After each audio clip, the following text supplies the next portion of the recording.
Hi, hello and welcome back to NEET Master.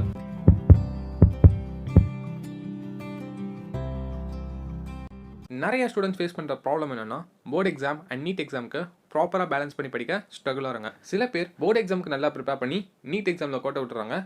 சில பேர் நீட்டுக்கு நல்லா படித்து போர்டு எக்ஸாமில் கோட்டை விட்டுறாங்க.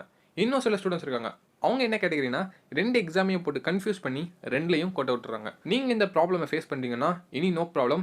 இந்த வீடியோவை ஃபுல்லாக பார்த்து இந்த ஸ்ட்ராட்டஜிஸ்லாம் கரெக்டாக ஃபாலோ பண்ணுங்கள், உங்களுக்கு இந்த ப்ராப்ளம்க்கான சொல்யூஷன் கிடைக்கும். நிறையா ஸ்டூடெண்ட்ஸ் பண்ணுற தப்பு என்னன்னா அவங்களுக்கு இருக்கிற ப்ராப்ளம்ஸ்க்கான சொல்யூஷன் இதுதான்னு நல்லா தெரிஞ்சுக்கிறாங்க, பட் அதை கரெக்டாக ஃபாலோ பண்ணுறது இல்லை. அதனால தான் அவங்களோட லைஃப்பில் நிறையா ஃபெயிலியர்ஸை சந்திக்கிறாங்க. ஸோ உங்கள் லைஃப் உங்கள் கையில் தான் இருக்குது. மற்றவங்களால ஜஸ்ட் கைட் தான் பண்ண முடியும். ப்ராப்பராக டெசிஷன் எடுத்து உங்கள் லைஃப்பை சக்ஸஸை நோக்கி கொண்டு போகிறது உங்கள் கையில் மட்டும்தான் இருக்குது. So always play better. நான் Ibrahim, Madras medical college second year MBBS student. நீங்கள் பார்த்துட்டு இருக்கிறது நீட் மாஸ்டர். நீங்கள் நம்ம சேனல் சப்ஸ்கிரைப் பண்ணலாம், மறக்காமல் சப்ஸ்கிரைப் பண்ணிக்கோங்க. கூட இந்த பெல் ஐக்கனையும் கிளிக் பண்ணிக்கோங்க. என்னை பொறுத்தவரை நீட் அண்ட் போர்டு எக்ஸாம் ரெண்டுமே ஒரே மரத்தில் இருக்கக்கூடிய இரண்டு கிளைகள்னு நான் சொல்லுவேன். ரெண்டுமே டிஃப்ரெண்ட் எக்ஸாம்ஸ் தான்.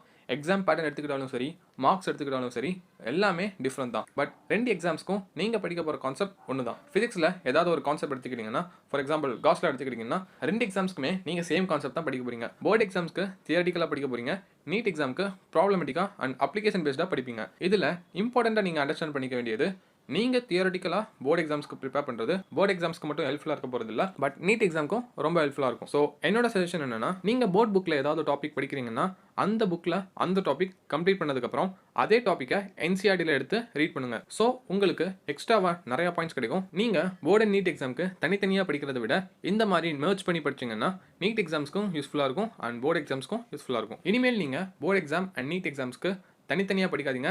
ரெண்டு எக்ஸாமுமே ஒரே மரத்தில் இருக்கக்கூடிய இரண்டு கிளைகள் என்பதை புரிஞ்சுக்கோங்க.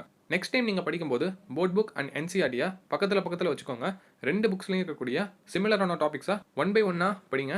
உங்களோட ஒர்க்லோட் கம்மியாகும். And one more important point, சில டாபிக்ஸ்க்கு போர்ட் புக்ஸில் நிறைய கண்டென்ட் இருக்கும், சில டாபிக்ஸ்க்கு NCERTல அதிக கண்டென்ட்ஸ் இருக்கும். ஸோ இந்த மாதிரி எக்ஸ்ட்ராவாக கண்டென்ட் இருந்தால் அதை ஹைலைட் பண்ணிக்கோங்க.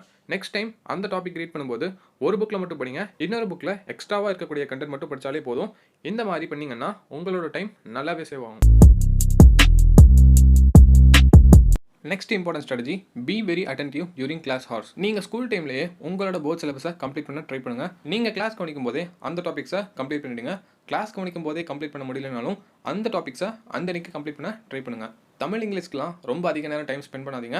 அந்த சப்ஜெக்ட்ஸ்லாம் ஈஸியாகவே கம்ப்ளீட் பண்ணிடலாம். முடிஞ்ச அளவுக்கு அந்த சப்ஜெக்ட்ஸை ஃபாஸ்ட்டாக கம்ப்ளீட் பண்ண ட்ரை பண்ணுங்கள். எக்ஸாம்ஸ்க்கு முன்னாடி நாள் மட்டும் ரிவைஸ் பண்ணிவிட்டு எக்ஸாம் எழுத போங்க. நீங்கள் 11th ஸ்டாண்டர்ட் படிக்கிற ஸ்டூடெண்ட்டாக இருந்தால் 11th ஸ்டாண்டர்ட் டாபிக்ஸ் மட்டும் ஃபோக்கஸ் பண்ணி படிங்க.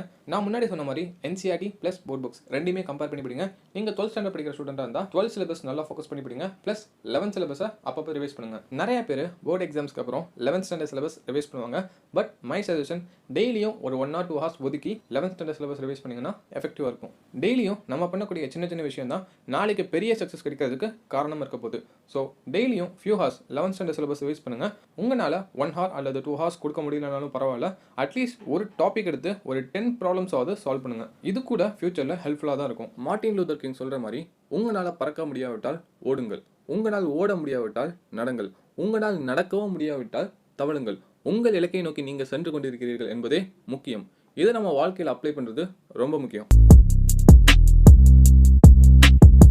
ரிப்பீட்டர்ஸ் எடுத்துக்கிட்டிங்கன்னா இயர் ஃபுல்லாகவே நீட் எக்ஸாமுக்கு தான் ப்ரிப்பேர் பண்ணுவாங்க. பட் ஃப்ரெஷர்ஸ் லாஸ்ட் 2-3 months தான் நீட் எக்ஸாமுக்கு ஃபுல் ஃபோக்கஸ்டாக படிப்பாங்க. ஸோ எல்லா ஃப்ரெஷர்ஸோட தாட் எப்படி இருக்குன்னா, ரிப்பீட்டர்ஸ்க்குலாம் ப்ராப்ளமே இல்லை, அவங்க நீட் எக்ஸாமுக்கு மட்டும்தான் ஃபோக்கஸ் பண்ணுறாங்க. ஸோ அவங்களால நம்மளை விட அதிகமாக ஸ்கோர் பண்ண முடியும். ஸோ இந்த மாதிரி திங்க் பண்ணுவாங்க. பட் ஒரு விஷயத்த நல்லா புரிஞ்சுக்கோங்க, நீங்கள் இயர் ஸ்டார்டிங்கில் எவ்வளோ நல்லா படிச்சிங்க என்பது முக்கியம் இல்லை.